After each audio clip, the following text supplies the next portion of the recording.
Shalom y bienvenidos a Vía Haftaj Israel, una frase hebrea que significa amarás a Israel.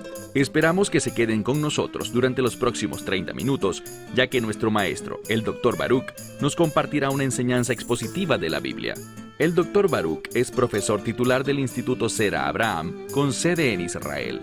Aunque todos los cursos en el instituto se imparten en hebreo, el Dr. Baruch se complace en compartir esta enseñanza en inglés con doblaje al español. Para más información, visítenos en amarasaisrael.org o descargue nuestra aplicación móvil Mi Estudio Bíblico. Aquí está Baruch y la lección de hoy.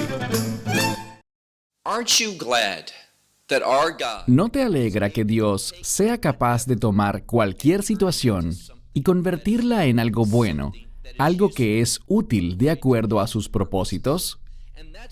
Y por eso la Escritura dice que en toda circunstancia, y quiero enfatizar eso, en toda circunstancia debemos dar gracias a Dios, porque puede que estemos evaluando un asunto desde nuestra perspectiva humana, y de ese modo vemos algo que consideramos como malo, que está fuera de la voluntad de Dios, algo que expresa rebeldía o que, como vemos en los Salmos, es una abominación. Y quizás así sea, pero Dios ha permitido eso con el fin de que Él pueda convertirlo en algo que le agrade a Él y que sea una fuente de alabanzas para ti al final. Nuestro Dios es grande. Vamos a ver un ejemplo de esto hoy al concluir el capítulo 11 del libro de Hechos. Toma tu Biblia y ve precisamente allí, al libro de Hechos, capítulo 11. Noten cómo esta sección, la segunda parte del capítulo 11, inicia en el verso 19. Libro de Hechos, capítulo 11, verso 19. Leemos aquí: Por tanto, aquellos que han sido esparcidos por causa de la tribulación. Esta es la misma palabra elipsis, que nos dice que en los últimos días habrá tribulación. Permítanme subrayar el hecho de que esta palabra es muy genérica. Puede aplicar a simplemente persecución del enemigo, que tiene un origen satánico, o esta palabra es tan genérica que también puede aplicar a la disciplina de Dios o incluso a la ira consumidora de Dios. Así que es un término muy, pero muy genérico. Noten lo que pasa. Debido a este tiempo de tribulación, vemos aquí unos que fueron esparcidos, y esto aconteció, según leemos, por la tribulación que sobrevino sobre Esteban. Ahora, sobre Estefanos o Esteban, leemos en Hechos capítulo 7 sobre su discurso, y cómo al final del mismo, este santo, justo y piadoso individuo fue apedreado hasta morir. Debido a ello, ocurrió una reacción en la que los creyentes en general estaban siendo perseguidos por su fe y se esparcieron por el extranjero. Y de esto es de lo que estamos hablando. Descubrimos que llegaron hasta Fenicia, también a Chipre y Antioquía. Pero noten algo. Estas personas que fueron esparcidas, y hablamos de creyentes, hay algo sorprendente porque la primera palabra de esta última parte del verso 19 es una negación contundente. Dice aquí que ellos no hablaron la palabra. Ellos no estaban compartiendo el mensaje del Evangelio. No estaban enseñando las verdades de la Escritura como deberían. Fueron esparcidos hacia el extranjero, pero noten lo que dice aquí. Y no hablaban con nadie excepto solo con personas judías. ¿Por qué razón? En el verso 19 estamos lidiando una vez más con una manera de pensar que estaba metida muy fuerte en la mente de la gente, y me refiero incluso a creyentes judíos, según la cual el Evangelio era solamente para el pueblo judío y no para los gentiles. Esto es algo que claramente representa un mensaje muy reiterativo. Y Dios, una vez más por lo escrito en este libro de Hechos, informará, enseñará y revelará al creyente que esta es una manera de pensar errada y que el Evangelio es para toda la humanidad, De hecho, no solo es para la humanidad, sino que es una necesidad de la humanidad. Si uno rechaza el Evangelio, y eso significa que, aun cuando nunca hayan oído al respecto, y entiendo que esto sea algo difícil de aceptar para muchos, pero Dios no está obligado a salvar a todo el mundo. Él no está obligado a hacer que este mensaje esté disponible para todas las personas. Si alguien nunca lo escucha, igualmente recibirá exactamente lo que merece, es decir, la condenación eterna. Hablamos la semana pasada, antes de iniciar nuestro mensaje, mencionábamos el hecho de que Dios es fiel. Dios es un Dios de gracia. Él no quiere que nadie perezca y por lo tanto le ha revelado a todas las personas por medio de la creación que Él existe. Y como dije, si alguien acepta ese hecho de que Dios existe, porque existe la creación, debe haber un creador. Si ellos actúan por esa convicción, Dios prometió que se revelaría a sí mismo y a su mensaje del Evangelio. La justicia de Dios es justa, llena de gracia, de misericordia, y no tiene aspecto criticable alguno. Nadie se puede levantar para criticar a Dios.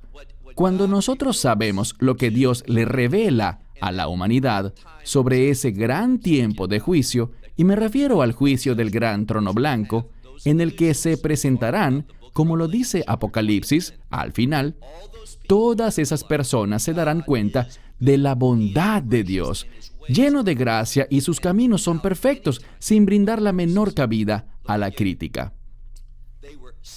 Fueron esparcidos, seguimos leyendo.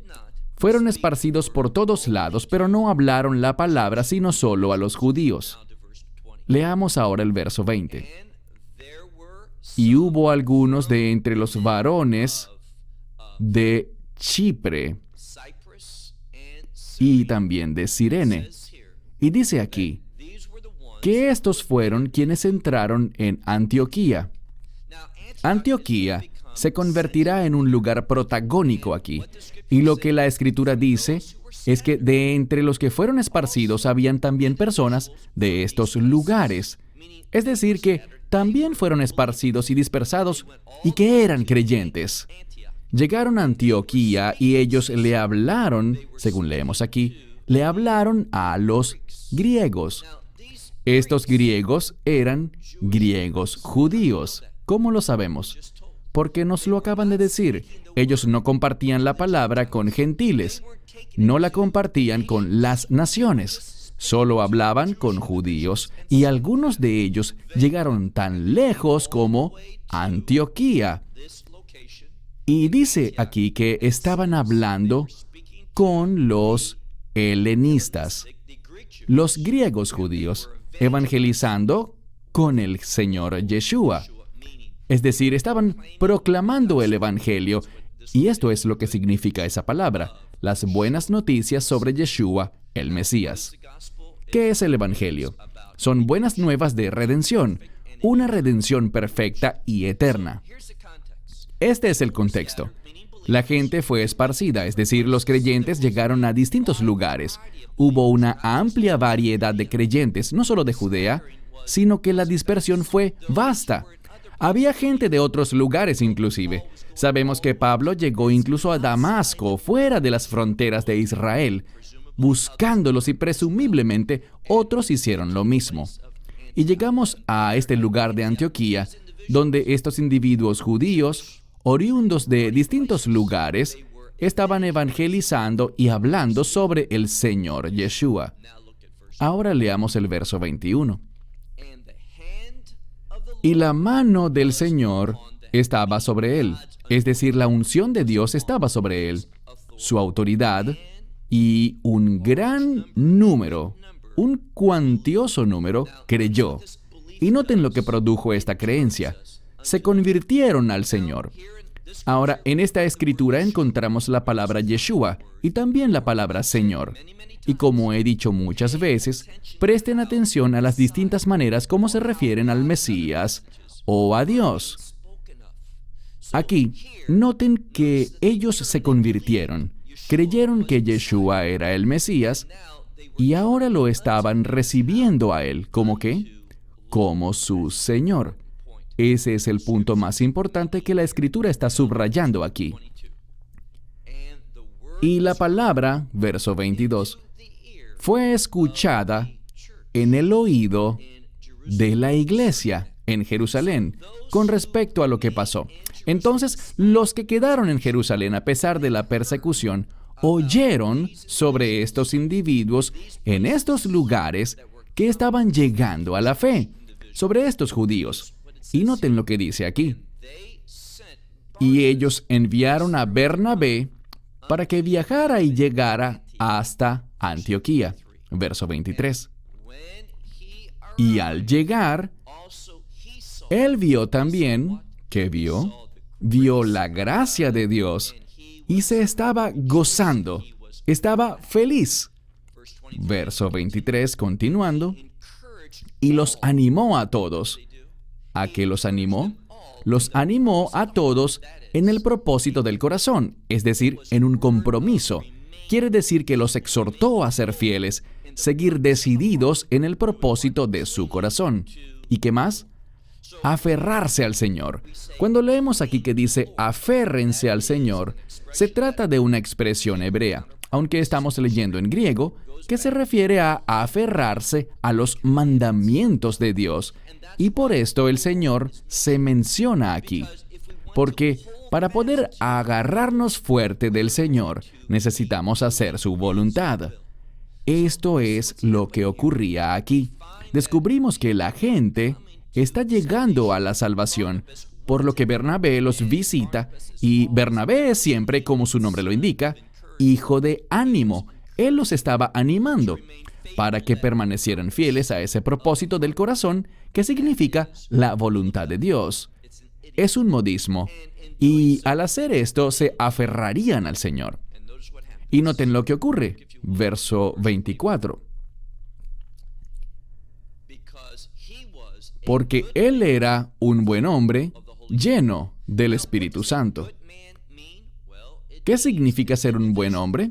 Bien, significa ser una persona que está comprometida con la voluntad de Dios. Y quiero repetirlo, un buen hombre es alguien que está comprometido con la voluntad de Dios. Por el contexto, sabemos que él ya es un creyente, pero está manifestando la bondad de Dios en su vida, al adherirse a la voluntad de Dios. Y eso es exactamente lo que Bernabé les está exhortando a cumplir, la voluntad de Dios. Lo segundo que vemos, el segundo elemento en este pasaje, es un mensaje del Espíritu Santo.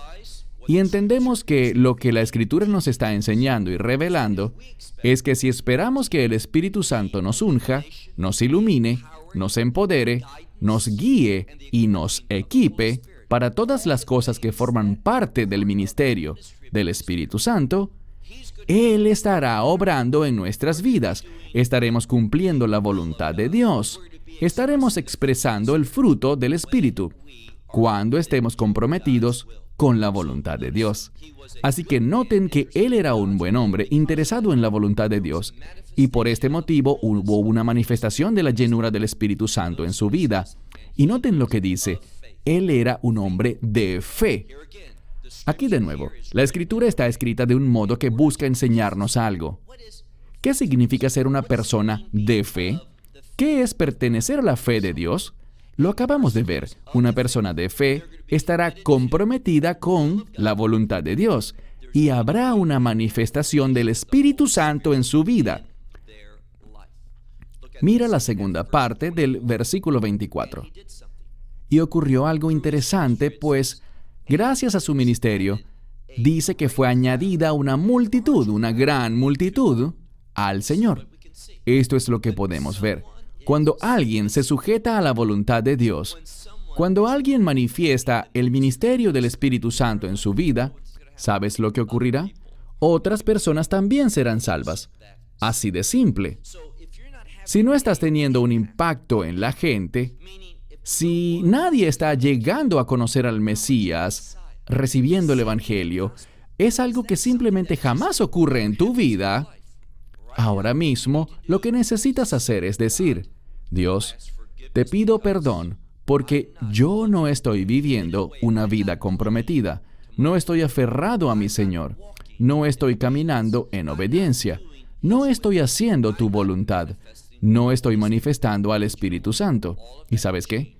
Todo eso puede cambiar justo ahora, si lo confiesas y entras en acuerdo con Dios.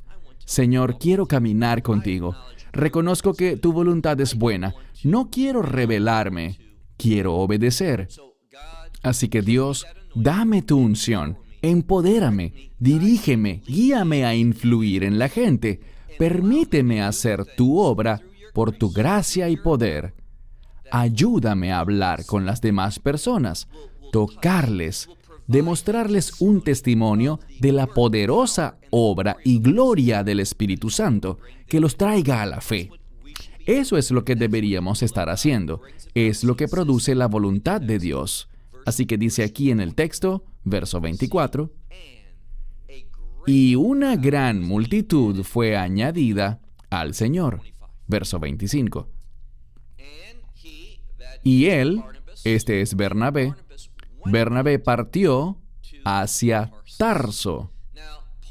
Pablo era de Tarso y aparentemente había regresado allí por un tiempo.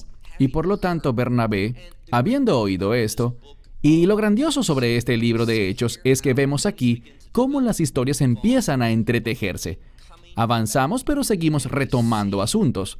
Y vemos cómo la palabra de Dios está ensamblándose en la Escritura, de modo que podamos entender la imagen completa sobre la iglesia primitiva, la congregación del Señor, el cuerpo del Mesías en este primer siglo.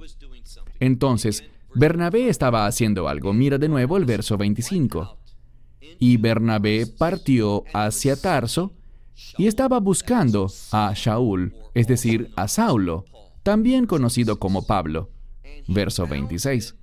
Y lo encontró, o después de encontrarlo, lo trajo a Antioquía. Aparentemente, cosas buenas, cosas de Dios, estaban pasando en Antioquía. El mensaje de la Escritura, la unción del Espíritu Santo, el recibir el Evangelio. Todo esto estaba ocurriendo de manera poderosa en Antioquía. Y noten lo que hace Bernabé. Él mira esto y dice, de verdad, Dios está obrando aquí. ¿Y qué hizo? Fue a buscar ayuda. Él entendió que este ministerio, al cual Dios lo estaba llamando y guiando, al cual fue enviado por otros creyentes, era más grande que él, y se fue a buscar a Saulo o Pablo. Pablo tuvo este cambio dramático en su vida y ahora otros judíos están teniendo cambios dramáticos en sus vidas. Él sintió que Pablo sería un gran mensajero que podría decir, mírenme, vean lo que hacía antes y quién yo era, un fariseo de fariseos, un individuo totalmente comprometido con el judaísmo de manera muy estricta y extrema, por así decirlo. Con eso estaba comprometido. Pero ahora, él era un hombre nuevo por la gracia de Dios. Tuvo una experiencia con el Mesías Yeshua y su vida fue transformada. Así que Bernabé hizo eso. Mira de nuevo el texto, verso 25. Y Bernabé partió hacia Tarso, buscando a Saulo. Verso 26. Y después de encontrarle, partieron para Antioquía.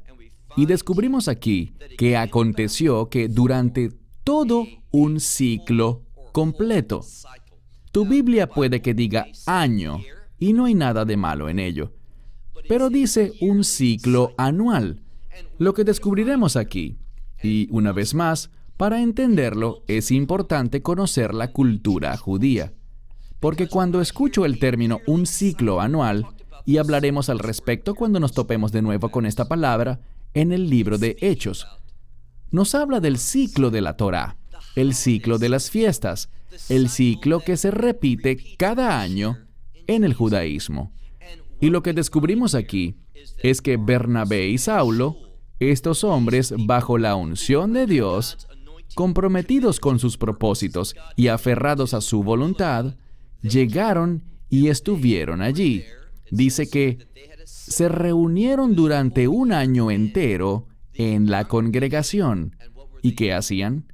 Estaban enseñando a esta gran multitud, a mucha gente. Y aquí viene lo importante. Estaban enseñándoles y noten el resultado. Esta escritura en el verso 26 todos la conocemos. Ustedes conocen que fue en Antioquía donde por primera vez a estas personas se les llamó, aquí en griego dice cristianos o mesiánicos. Me detendré un momento para explicar que esta palabra Cristos significa ungido. La palabra Meshiach significa ungido también.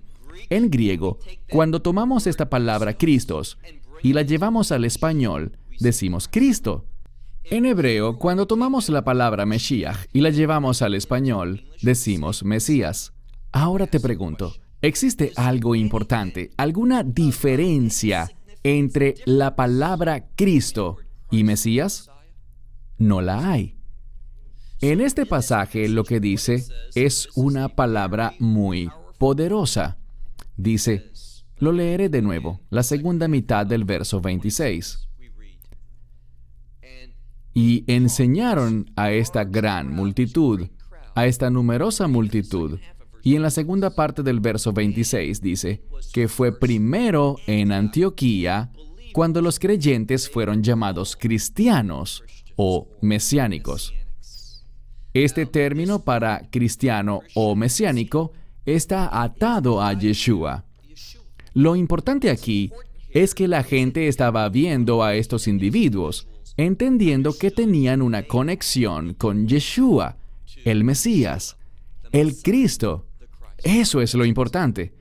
Y esta palabra para llamados no es la palabra común para ser llamado. Mi consejo para ti es que estudies esta palabra, que busques una concordancia, utilices una herramienta o una ayuda bíblica, como por ejemplo The Bible Study Company o The Discovery Bible, y descubrirás al utilizar estas herramientas con las que puedes profundizar en las Escrituras que se trata de una palabra muy significativa. No es suficiente decir que los creyentes fueron llamados por primera vez cristianos o mesiánicos en Antioquía. Este término para llamado, que se usa aquí, implica que es un asunto de la providencia divina. Eso es lo importante, pero dejaré que sean ustedes quienes indaguen más sobre esta palabra y su significado, sobre lo que significa que por primera vez ellos hayan sido llamados cristianos en Antioquía. Por ahora avancemos al verso 27. En los últimos versículos de esta sección, procuré exponer rápidamente la primera parte de este pasaje, para bajar la velocidad ahora y enfocarnos con más detenimiento en una gran verdad teológica que se encuentra en los próximos versos. Leamos el 27. Y en aquellos días descendieron de Jerusalén. De nuevo, quizás tu Biblia no diga descendieron, pero es de lo que hablábamos en la lección anterior. Tú asciendes a Jerusalén o desciendes de ella. Cuando partes de Jerusalén, en el idioma bíblico, tú desciendes desde Jerusalén. ¿Cómo lo vemos aquí? Leemos de nuevo. Y en aquellos días descendieron de Jerusalén. ¿Quiénes? Profetas. Entonces, profetas descendieron de Jerusalén hacia Antioquía. Y creo que esto es muy importante. ¿Qué está pasando? Lo que está pasando es que el pueblo, principalmente el pueblo judío, está llegando a la fe. Antioquía era una comunidad que tenía una significativa cantidad de judíos. Y muchos de ellos habían llegado a la fe y estaban siendo enseñados a través del ciclo de la lectura de la Torá y de las fiestas, la manera más excelente del Señor. Y noten que mientras ellos maduraban, ocurrió algo. De nuevo, repetimos lo que ya leímos. Y en aquellos días, cuando ellos estaban enseñando, encontramos que los profetas, o un grupo de profetas, descendió de Jerusalén hacia Antioquía. ¿Y qué ocurrió? Verso 28. Y uno de ellos, llamado Ágabo, se levantó y dio una señal por el Espíritu. ¿Qué tipo de señal era? No lo sabemos, pero usualmente se trata de algo milagroso o algo que llama la atención. Por ejemplo, Jeremías, una vez, se colocó una especie de cinturón alrededor de sí, un cinturón de ropas. Se ciñó a sí mismo y emprendió una larga travesía, vistiendo este cinturón por mucho tiempo, caminando bajo un fuerte sol y ante un clima inclemente. Él llegó a un lugar lejano, muy lejos en Babilonia. Se quita el cinturón y lo coloca bajo una roca, y regresa por todo el camino de vuelta a Jerusalén. Permanece allí hasta que regresa luego de un periodo de tiempo, vuelve y lo recupera. Pero piensa en cómo luciría este cinturón, cuán sucio y deteriorado estaría tras todo ese tiempo bajo una roca. ¿Qué hay bajo las rocas? Insectos y cosas así.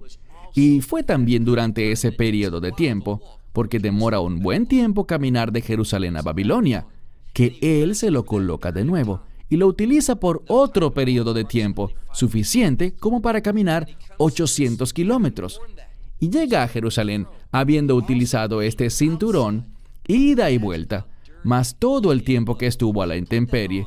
Imaginen cuán sucio y deteriorado estaría. Él se lo colocó como una señal profética. Bueno, de algo parecido estamos hablando aquí. Pero esto tiene un grado de señal milagrosa, además, porque si leemos, dice que Él hizo una señal por el Espíritu. Esto probablemente no significa solo que el Espíritu lo guió a hacer esto, lo cual es obvio, sino que hay algo sobrenatural. Esta señal confirmaba que vendría una gran hambruna que estaba por ocurrir en toda la tierra. Se anunciaban tiempos difíciles por venir, y lo que leemos, mira al final del verso 28, dice: y esto aconteció, en tiempo de Claudio César. ¿Qué significa esto? Que fue durante la administración del César llamado Claudio que esta hambruna tuvo lugar. Y si verificas los registros históricos, en efecto, hubo una hambruna durante este periodo de tiempo. Este profeta tenía razón. Lo que dijo fue una verdadera revelación. La pregunta es esta. Aquí es donde se pone más interesante. ¿Responderás tú a la luz de la verdad profética? Te lo diré de nuevo. Todo esto nos está hablando sobre madurez.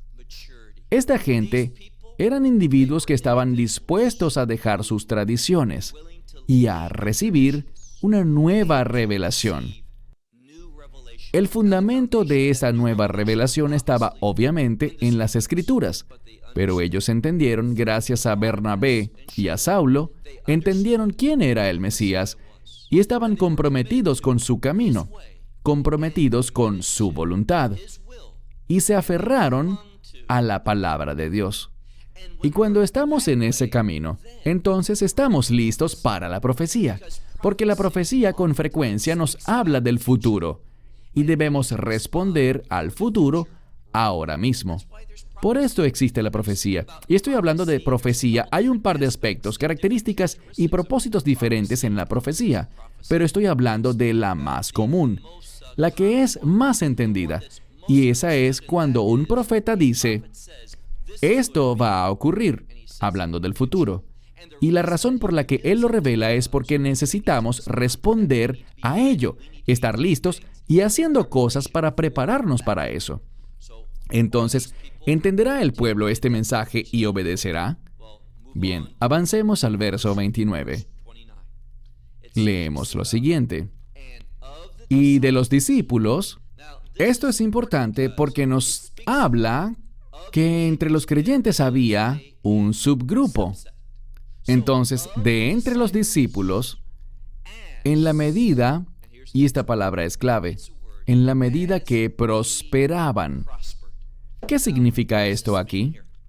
Nos habla sobre los creyentes en Antioquía, donde esta profecía vino a ellos, sobre una hambruna que venía para el mundo, para todo el mundo. ¿Qué hicieron ellos? Vamos a descubrir que sus pensamientos, su atención, estaba sobre el pueblo de Israel. ¿Estaba la mayoría de este pueblo en Israel, los hermanos creyentes? La respuesta es obvia. No, no lo estaban. De hecho, ¿qué estaba ocurriendo en este momento? persecución en contra de la fe. Así que, ¿qué hicieron ellos? Dijeron, ellos no son nuestros compatriotas ni nuestros hermanos. No tenemos nada que ver con ellos. Somos enemigos. Eso no fue lo que hicieron. Cuando Dios les reveló a ellos que vendría una gran hambruna sobre toda la tierra, hicieron algo. Sus pensamientos, su atención y sus acciones estaban con los judíos en Judea, es decir, para el pueblo judío en Israel. Y noten lo que dice verso 29. Y de los discípulos, conforme a la manera como cada uno prosperaba. Entonces vemos aquí, hablando de los discípulos en plural, y veremos que estos que hacían algo en particular también están en plural, pero en medio de estos verbos en plural, encontramos un verbo en singular. Y esto es lo que dice. Habían unos de entre los discípulos, ¿y qué hacían ellos? Descubrimos aquí que ellos van a enviar algo. Enviarán dinero a los que estaban en Judea. Y cada uno lo haría de acuerdo a cómo había sido prosperado. Es decir, ellos mirarían su situación financiera, cómo habían obtenido ganancias. No significa que necesariamente fueran ricos o excesivamente prósperos en ese sentido, sino en cómo Dios los había prosperado. ¿Qué tipo de ganancia han recibido? Y basado en lo que ellos vieron, esto será importante. Basado en lo que ellos vieron, ¿qué hicieron? Está bien claro. Basado en lo que ellos vieron, cada uno de ellos dice que hicieron algo por el ministerio. Ellos enviaron a sus hermanos judíos que habitaban en Judea. Me salté a propósito una palabra porque quiero hablar sobre ella por unos minutos. Es la palabra griega orizo. ¿Por qué lo digo? Este verbo, orizo, comparte la misma raíz con la palabra orao.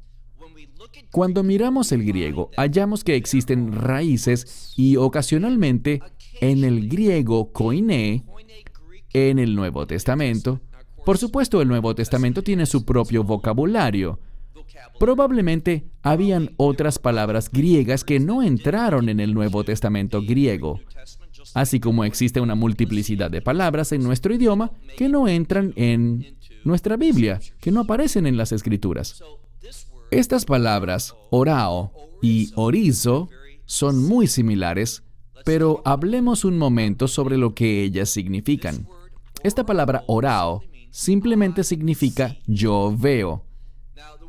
La palabra orizo también está relacionada con ver, pero usualmente se refiere a ver algo y tomar una decisión, llegar a una conclusión. Esta es una buena ilustración al respecto. Piensa sobre unos planos o un patrón de diseño. Cuando ves un patrón, por ejemplo, de un vestido que será confeccionado, puedes anticipar cómo lucirá ese vestido. Entonces, ves la imagen de algo que tendrá un resultado real en el futuro. Es lo mismo que el otro asunto del que estamos hablando. Quiero decir, tú ves algo, ¿y qué pasa? Tú respondes basado en lo que ves. Si son unos planos, al ver los planos puedes pensar o imaginar cómo lucirá el edificio. Lo que encontramos aquí es que por medio de la percepción, al percibir algo, puedes anticipar lo que será su resultado. ¿Por qué estoy realmente haciendo énfasis en esta palabra, orizo? Orizo y orao, de nuevo, tienen la misma raíz griega, pero tienen diferentes construcciones verbales. Entonces, a veces la diferencia en las construcciones puede desviar el significado un poquito hacia un lado o hacia el otro, pero está relacionado con ver algo, ya sea que lo veas o que sea algo como un patrón o unos planos. que básicamente sabiendo lo que sucederá, podemos plasmar esa visión en forma de dibujo. Este es el problema. En algunos lugares en la Biblia, y estoy hablando de 3 o 4 pasajes de la Biblia, esta palabra aparece. ¿Y sabes cómo es traducida? Con la palabra predestinación. He comentado muchas veces que la predestinación no es lo que muchos teólogos enseñan. Si ves la teología, ellos te dirán que la predestinación es que Dios ha predeterminado quién estará en el cielo y quién no lo estará. Es como una conclusión adelantada en la que ya se ha determinado algo. Y muchos calvinistas, por ejemplo, toman eso y afirman que Él lo determinó desde la nada, que fue su sola decisión sin basarse en nada más que en su soberanía, que Él eligió a algunos y a otros no. Esa es una falsa doctrina y es una herejía. Debemos mantenernos lejos de tales creencias. La palabra aquí, ¿y por qué digo esto y por qué me molesta tanto? Es que he hablado con personas que están tan metidas dentro de la teología reformada, y me refiero a la teología cristiana reformada, y tú empiezas a hablarles a ellos sobre la palabra y lo que significa, el origen de ella, y no tienen idea. Ellos simplemente llegaron a un grupo y dicen, este es el grupo al que pertenezco y voy a integrarme. Simplemente responderé y creeré y enseñaré y estaré de acuerdo con lo que ellos digan, porque me caen bien, porque me gusta su estilo o por cualquier otra razón. Eso es muy peligroso. Debes ser diligente y cuidadoso. Insisto, si esta palabra significa predestinar, de alguna manera, bien, te darás cuenta que no es cierto, no tiene sentido en este pasaje de ninguna forma, porque el contexto nos dice algo muy diferente. Te recuerdo que la predestinación es un concepto que existe. ¿Y de qué trata? Dios ha predeterminado que lo que Él ha visto sucederá. Él ha predeterminado cosas para aquellos que están en el Mesías. La predestinación bíblicamente nunca se trata de quién va a estar en el reino y quién no. De eso no es de lo que se trata la predestinación bíblica. No hay ni un solo verso que lo soporte y reto a cualquiera a que me encuentre uno.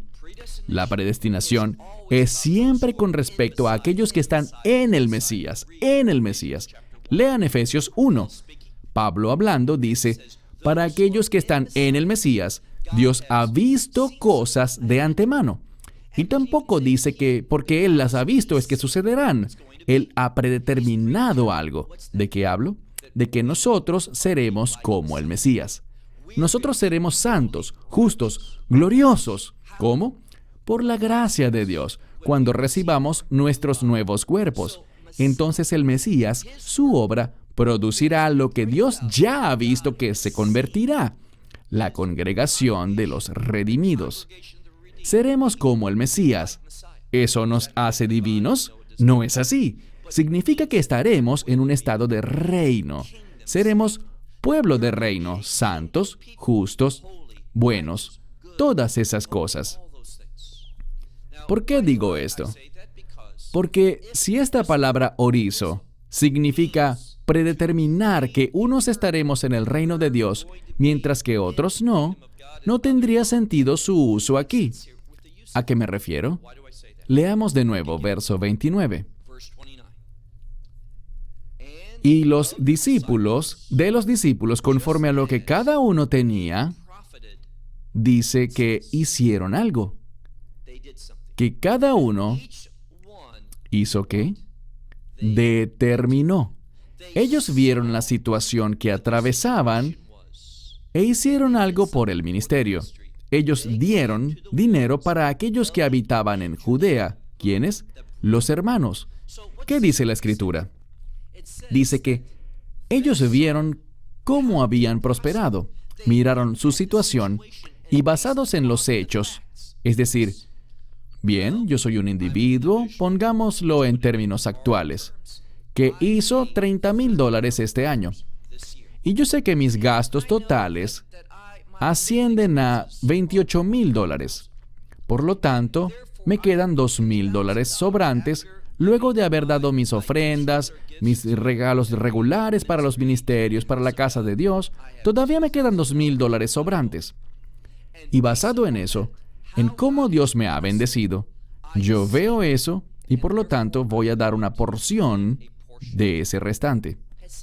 Allí no vemos nada de predeterminación. Está basado en hechos, basado en lo que podemos ver. Sabemos cómo será un edificio porque hemos visto sus planos. Sabemos cómo lucirá el vestido porque ya vimos el patrón. Sabemos cómo seremos porque hemos visto al Mesías. Hemos visto en su palabra que Él es bueno, santo y justo. Todas esas cosas. Conocemos esto de antemano por lo que hemos visto antes. Eso es lo que significa. El problema es el siguiente. Muchas personas hacen una declaración, pero sencillamente son muy perezosas para profundizar y preguntarse, ¿en qué lugares aparece esta palabra en toda la Escritura? Y voy a seguirla para ver cómo es usada en todos esos pasajes. ¿Ves? Si tú eres un fuerte defensor de la predestinación, deberías conocer los versículos, conocer la palabra, y deberías ser capaz de soportar tu fe con la Escritura. Pero eso no sucede. Estas personas solo citan algunos de sus pasajes favoritos en sus traducciones que con mucha frecuencia desvirtúan el texto. Lo veremos en unas semanas cuando lleguemos a Hechos 13. Desvirtúan el texto de manera impropia con el fin de apoyar una teología impropia. Y digo todo esto porque literalmente he pasado horas y horas estudiando esto. Yo no tengo un deseo de desmentir cierta teología o la otra. Yo no tengo una teología favorita ni una razón por la que preferir una que esté correcta y la otra no. Solo piensa cuán tonto sería eso. Que yo fuera y dijera, esta es la teología que me gusta, esto es lo que estoy enseñando, y adivina qué. A aquellos que enseñan la Escritura, Dios los juzgará más severamente. Es lo que dice la Biblia. Imagínate que yo actuara de este modo. Yo tengo esta teología favorita sobre la que predico y enseño todo el tiempo, pero ¿realmente he buscado sobre ella en la Escritura? Yo no quiero estar en lo correcto por mí mismo. Yo quiero estar en obediencia y en acuerdo con Dios, porque yo sé que Dios me juzgará. Porque yo he tenido la oportunidad de pasar horas en la palabra de Dios. Esa es mi labor en esta vida. Es lo que hago, y quiero hacerlo de una manera obediente. No simplemente defender los puntos que me agradan, no, sino defender los puntos que a Dios le agradan. Cuando estás confiado porque has hecho tu trabajo en las Escrituras, es un gozo compartirla. Lo haces con temor y temblor porque es un Dios santo que conoce cuán imperfecto eres. Pero el Espíritu Santo es fiel y te guía en el texto. Así que una vez más, nota lo que dice la Escritura. Verso 29. Y los discípulos, conforme a lo que cada uno había ganado, dice, ellos hicieron algo. Cada uno de ellos dio. En otras palabras, todos dieron para el ministerio, enviando dinero para aquellos hermanos que habitaban en Jerusalén. Lo deja bien en claro.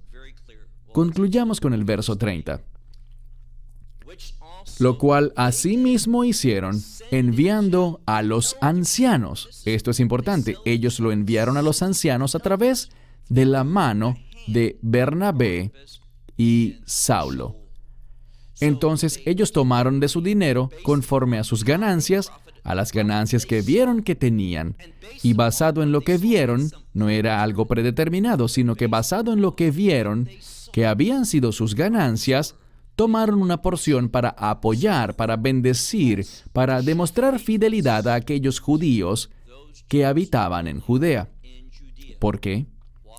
Porque entendían la preferencia de esta tierra y querían tener un testimonio, querían bendecir y decir, oye, nosotros los estamos soportando. ¿Y quiénes somos? Creyentes en el Mesías Yeshua.